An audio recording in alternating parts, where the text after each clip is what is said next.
ও ভাই, এটা ইমামুল মুরসালিন নবী, এটা ইমামুল মুরসালিন।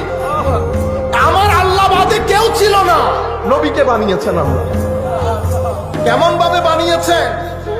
একজন ব্যক্তিকে আপনি 4 ডাইমেনশন দিয়ে চিনতে পারবেন: আকওয়াল, আফআল, আখলাক, আহওয়াল।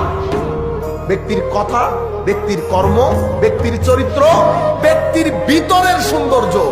তো এই 4 গেট, যেই কোনো গেট দিয়ে আপনি ঢুকবেন, আপনি এই গেটে ঢুকে আপনি আমার নবীর ব্যাপারে মুহাম্মদ প্রশংসা না করে পারবেন না। সেই আন্দাজে আমি আমার নবীকে বানিয়েছি। নামও আমার আল্লাহ ঠিক করছেন, আপনি ঠিক করছেন। মুহাম্মদ প্রশংসিত, যার প্রশংসা বারবার করা হয়। মওলা একবার করলে করলাম, 2 বার করলে করলাম, কিন্তু বারবার কেন?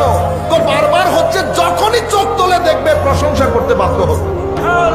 আমি নবীকে এভাবে বানিয়েছি, এমন নবী যাকে মুসা আলাইহিস ইসলামও ইমাম মানে, ঈসাও যাকে ইমাম মানে, কুল কায়নাতের আম্বিয়া যাকে ইমাম মানে, যার ঘরের দরজায় জিবরিল আমিন ওহী নিয়ে এসে বসে থাকে, যার ঘরের দরজায় এসে পারমিশন চায়, হুজুর আসতে পারি।